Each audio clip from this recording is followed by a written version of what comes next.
Hey folks, this is Billy DKY, the truth seeker that simplifies and demystifies. This is going to be a new video series. I'll probably do it once a week. I may do it more at the beginning.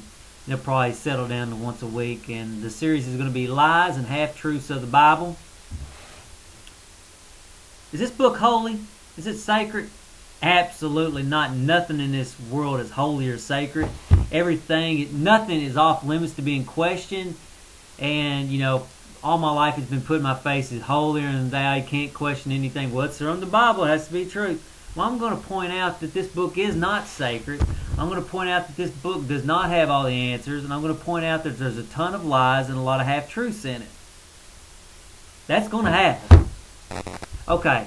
Now I got a few notes here, things I definitely wanted to say. This discussion isn't meant to be controversial. However, we know you can't criticize the Bible without inflaming some people. And why is that? Because their ego is all wrapped up and around it. This is it. This is all you ever have to learn. Nothing else matters. BS.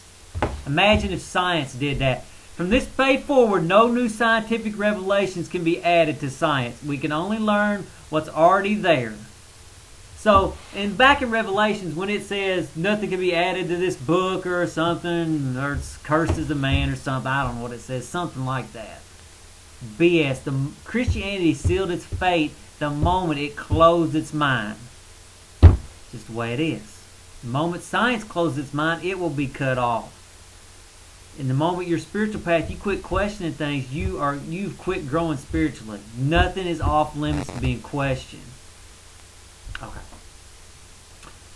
Finishing thought on that, something I want to say. I will try to be respectful with my criticisms. However, Christians have been pushing this stuff in my face my whole life with no consideration if what they're telling me is the truth or what they're saying is actually going to help me. So, they deserve whatever they're going to get in this video series. Like I've said many times, karma is a bitch. If you don't go off screwing up over this way, you won't get the criticism later. So if you just stuck with the truth, you wouldn't get no criticism from me. You know what I'm saying? You would have helped me throughout my life and I would have been appreciated. You'd probably get praise. So why am I only discussing about why am I not discussing the Quran, Buddhism, Taoism, and all that? I'll tell you why I'm not. Because it hasn't been forced down my throat. It's been forced down my throat, told that it's the way it is. And people self-righteously get in front of me and tell me the most lunacy things and expect me to believe it. And when I think they're lunatics, they think I'm a lunatic. So no, I'm going to point out the lies and half-truths of this book. The truths in there, I'm not going to worry about. I mean, I'm not going to go through the whole book, but I'm going to point out things that are obvious. Okay. So now,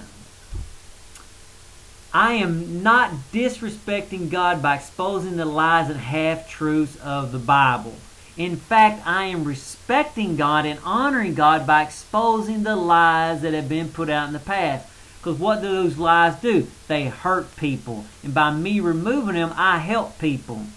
So yes, I don't feel bad at all for pointing out the lies that people have been pushing down my throat. God's book is not the Bible.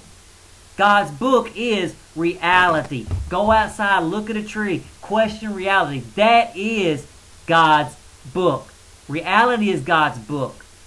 The book I'm going to write eventually, it ain't going to be God's book. God's book is outside. It's pointing you to God's book. Anybody that says their book is the ultimate and only source of truth and you can't be questioned, BS. A good quote, science is questions that may never be answered. Religion is answers that can never be questioned. Well, guess what? We're breaking that today. We're going to question things in the Bible. Okay. Let me settle down a little bit. There are a lot of lies and half-truths of the Bible which you will see over the coming weeks. But let's start with the most profound understanding of the Bible first. I started listing out a bunch of things that I didn't like in the Bible, and I've got a list that we'll go over the coming weeks. And then it hit me, and it just hit me, the essence of what's really going on here. And so let me point that out. Profound truths are simple. Notice what happens in science. When they finally figure something out, it's usually real simple. They can condense it in 1 line or 2 lines or a very short paragraph at the most. And so that's why I say profound truths are simple. And likewise, and I'm not using science as my only evidence, myself, when I discover something, I can always put it in something real tiny. Or 1 sentence, 3 words. Like Lao Tzu summarized all food in 3 words. Tasted bland. Which, I mean, I changed it to tasted bland. He said tasted tasteless. 3 words. Look at all the books on food there are out there. It's real simple. Next sentence. Okay, let me just say the whole thing at once. Profound truths are simple. The Bible is complicated. Therefore, the Bible isn't profound truth. Am I saying there's no truths in the Bible? Absolutely not. I'm saying there is truths in the Bible. However, I'm saying there's a lot of lies and half-truths in the Bibles. I don't have a problem with the Bible per se. I have a problem with the misinterpretation and the putting it up on a pedestal. If you read the Bible for what it is, that's a wonderful thing. We'll talk about what the Bible is over the coming weeks. I do not have a problem with the Bible the way it is. I have a problem with the way it's interpreted, understood, and reverence that it's given that it doesn't deserve. Okay. And people tell me, oh, the Bible ain't complicated. The Bible is extremely complicated. And again, it isn't profound truth. It has some truths in there. It's not, if it was profound truths, it would be condensed in probably 1 page, 3 pages, 10 pages at the most, 50 pages at the outset, 300 at the max. This book has over 2,000 pages. That's ridiculous. I don't need to read 2,000 pages to know the truth. Okay. Obviously, it's going to be a heated discussion.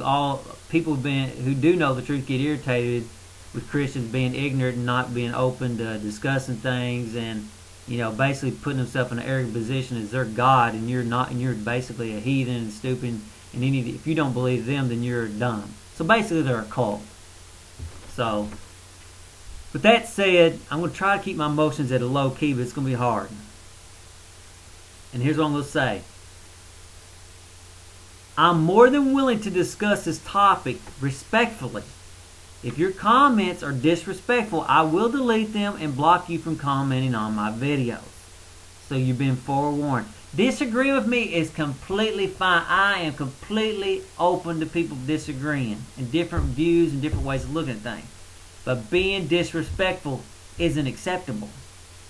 I tell people, and this is a new revelation I had, the eternal open mind.